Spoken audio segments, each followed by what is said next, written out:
Hello dears. അപ്പൊ ഒരുപാട് പേര് അതിനകത്ത് ചോദിക്കുന്ന കാര്യമാണ് ആക്ച്വലി +1 ഇംപ്രൂവ്മെന്റിന്റെ റിസൾട്ട് വന്നോ എന്നുള്ള കാര്യം. കാരണം ചില വീഡിയോകൾ നിങ്ങൾ കണ്ടിട്ടുണ്ടാവും +1 ഇംപ്രൂവ്മെന്റ് റിസൾട്ട് വന്നു എന്ന് പറഞ്ഞിട്ട് അതുമായി ബന്ധപ്പെട്ടിട്ട്.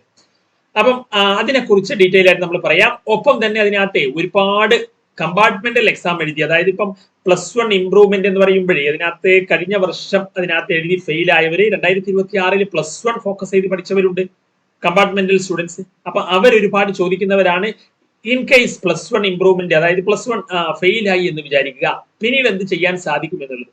സോ നിങ്ങൾ അതിനെക്കുറിച്ച് +1 ഇംപ്രൂവ്മെന്റിന്റെ മാർക്ക് കുറഞ്ഞു അല്ലെങ്കിൽ നിങ്ങൾ ഫെയിൽ ആയാൽ പോലും നിങ്ങൾ അതിനകത്ത് പേടിക്കണ്ട. കാരണം നിങ്ങൾക്ക് ഇനിയും അവസരങ്ങളുണ്ട്. നിങ്ങളുടെ ഈ ഒരു എക്സാമ്പിൾ നോക്കൂ, ഞാൻ ഇവർക്ക് പ്രൂഫാണ് കാണിക്കുന്നത്. കാരണം ഇതിനകത്തെ ഇവരുടെ പ്രൈവസിക്ക് വേണ്ടിയിട്ട് ഞാൻ പേര് കാര്യങ്ങൾ മറച്ചു വെച്ചതാണ്. സർട്ടിഫിക്കറ്റ്, അതിന്റെ അവരുടെ ഡേറ്റ് കാര്യങ്ങളൊക്കെ നിങ്ങൾക്ക് അതിനകത്ത് മനസ്സിലാക്കാൻ സാധിക്കും. 2025 ഇവര് ഫെയിൽ ആയി വന്ന സ്റ്റുഡൻസ് ആണ്. ഇവരുടെ നോക്കൂ, ഇവരുടെ കെമിസ്ട്രിയിലെ മാർക്ക് നോക്കിയാൽ നിങ്ങൾക്ക് അത് വ്യക്തമാകും. അതാ തിയറി മാർക്ക് ഇവിടെ നോക്കൂ, 15 മാർക്കാണ്. എന്ന് പറഞ്ഞാൽ അവർ +1 ഫെയിൽ ആയിരുന്നു.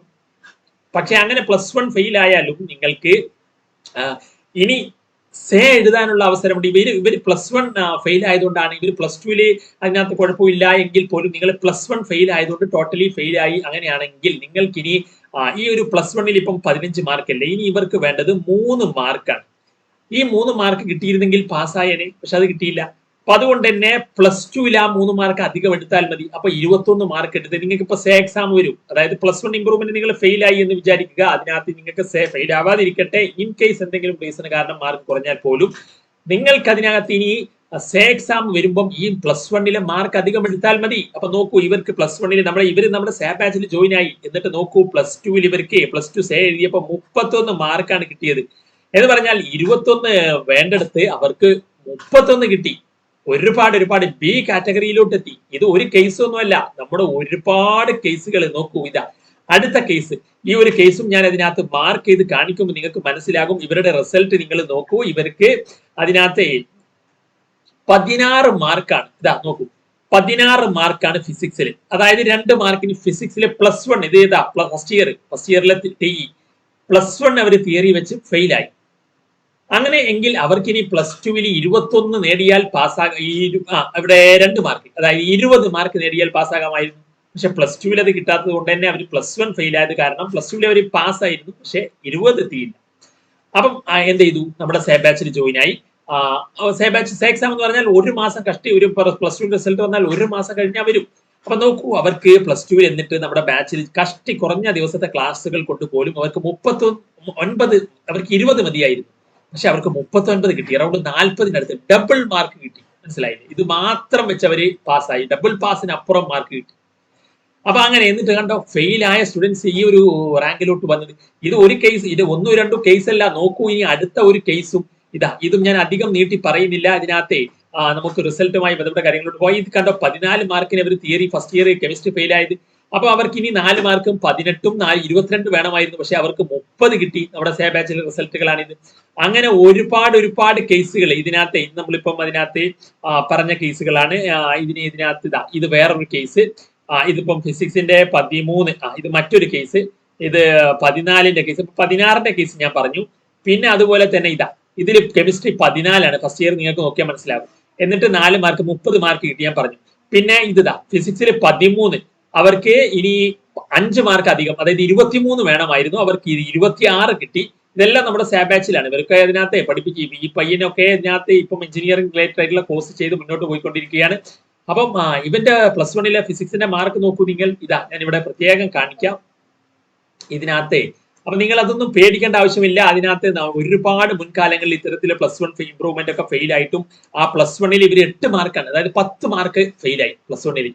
അപ്പൊ +2 എന്ത് വേണമായിരുന്നു? +2 പാസ്സാകണം, 18 വേണം. പിന്നെ +1 10 എടുക്കണം, അങ്ങനെ 28 എടുക്കണമായിരുന്നു. കിട്ടിയത് കണ്ടോ. ഇവരൊക്കെ നമ്മുടെ സേ ബാച്ചിൽ ഇവരൊക്കെ ട്രിക്കുകളും കോഡുകളാക്കിയിട്ട് നമ്മൾ പഠിപ്പിച്ചായിരുന്നു. അപ്പൊ നിങ്ങൾ പേടിക്കേണ്ട. നിങ്ങൾക്ക് ഇനി മറ്റൊരു കേസ്, ബയോളജിയുടെ കേസ് ഞാൻ കാണിക്കാം. ഇതിനകത്ത് ഇനിയിപ്പം മാത്സ് ഫിസിക്സ് ഒക്കെ പറഞ്ഞ ഇതിനകത്ത് നമുക്ക് എല്ലാ സബ്ജക്റ്റുകളും ഇതുപോലെ നമുക്ക് ഇതിനകത്ത് നിങ്ങൾക്ക് ഓരോ കേസുകൾ പറയാൻ സാധിക്കും. ഒരുപാട് കേസുകൾ ഇതിനകത്ത്. അപ്പൊ ഞാൻ ഓരോ കേസുകൾ കാണിക്കുന്നത്. ബയോളജി കണ്ടോ, 17 +1 ഫെയിൽ ആയതാണ്.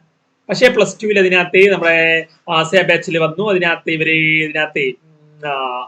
ഇവര് ചാൻസ് കണ്ട നമ്പർ ഓഫ് ചാൻസ്. ഇവര് 3ാമത്തെ ചാൻസിലാണ്. ആദ്യം ഇവര് ഫെയിൽ ആയി +2, പിന്നെ അതിനകത്ത് സേ എഴുതി, അപ്പോഴും ഇവർ ഫെയിലായി. അന്നൊന്നും നമ്മൾ ഇവരെ നമ്മുടെ ബാച്ചിൽ നമ്മളെ കുറിച്ച് അറിഞ്ഞിട്ടില്ല കേട്ടോ. പിന്നീടാണ് ഇവര് നമ്മുടെ ബാച്ചിൽ ജോയിൻ ആവുന്നത്. അങ്ങനെ അവർ മാത്സും അതിനകത്ത് ബയോളജിയും ആ സമയത്ത് ഫെയിൽ ആയിരുന്നു, രണ്ടും അതിനകത്ത് പാസ്സായി. അതിൽ ബയോളജി +1 കാരണമായിരുന്നു. 17 മാർക്കാണ്, അറിയാലോ, ഒരു മാർക്കിന് ഫെയിലായി. അപ്പൊ 19 മതിയായിരുന്നു. അപ്പം അതിനകത്ത് ബയോളജിയിൽ അതിനകത്ത് 19 കിട്ടി, അവർ പാസ്സായി എന്നുള്ളതാണ്. സോ ഇത്തരത്തിൽ ഒരുപാട് കേസുകൾ നിങ്ങളുമായിട്ട് നമുക്ക് പങ്കുവെക്കാനുണ്ട്. അപ്പൊ അതുകൊണ്ട് തന്നെ നിങ്ങൾ പേടിക്കേണ്ട, IPs നിങ്ങളുടെ കൂടെ ഉണ്ടാകും. നിങ്ങൾ ഇതിനകത്ത് ഇംപ്രൂവ്മെന്റിൽ മാർക്ക് കുറവാണെങ്കിലും നിങ്ങൾക്ക് +2 സേ എഴുതിയിട്ട് ആ മാർക്ക് കൂടി എക്സ്ട്രാ വാങ്ങിച്ചു കഴിഞ്ഞാൽ നിങ്ങളുടെ ഒരു കൊല്ലം നഷ്ടപ്പെടില്ല. നിങ്ങൾക്ക് ഏത് ഇഷ്ടപ്പെട്ട കോഴ്സ് എടുത്ത് നിങ്ങൾക്ക് മുന്നോട്ട് പോകാൻ സാധിക്കും. അപ്പൊ അതൊന്നും നിങ്ങൾ പേടിക്കേണ്ട. സോ ഇനി അതിനകത്തെ +1 ഇംപ്രൂവ്മെന്റ് റിസൾട്ട് ആക്ച്വലി വന്നോ എന്നുള്ളതിലോട്ട് നമുക്ക് പോകാം. അതിനകത്ത് നിങ്ങൾ മനസ്സിലാക്കുക, ഇംപ്രൂവ്മെന്റുമായി ബന്ധപ്പെട്ടിട്ടുള്ള കൃത്യമായ അപ്ഡേറ്റുകൾ നമ്മുടെ ഒരു കമ്മ്യൂണിറ്റി ഉണ്ട്, അതിൽ നിങ്ങൾ ജോയിൻ ആയിക്കോളൂ. ഇംപ്രൂവ്മെന്റുമായിട്ട് സേ എക്സാമുമായിട്ട് ബന്ധപ്പെട്ട് നോട്ടിഫിക്കേഷൻ ഒക്കെ വരുമ്പോൾ കൃത്യമായ ഡാറ്റകൾ നിങ്ങളെ അറിയിക്കും, അപ്ഡേറ്റ്സുകൾ അറിയിക്കും. അപ്പൊ അതുകൊണ്ട് തന്നെ നമുക്ക് കൃത്യമായ വിവരം ലഭിച്ചിട്ടുണ്ട്. റിസൾട്ട് വന്നിട്ടില്ല, അത് നിങ്ങൾ കാണുന്ന വീഡിയോകളൊക്കെ ഫേക്ക് ആണ്. റിസൾട്ട് 8-ാം തീയതി അതിനകത്ത് വരുള്ളൂ. അതുകൊണ്ട് നിങ്ങൾ അതിന്റെ മുന്നേ വന്നു എന്ന് പറഞ്ഞ് ഒരിക്കലും അന്വേഷിക്കേണ്ട. 8-ാം തീയതി റിസൾട്ട് വന്നിരിക്കും.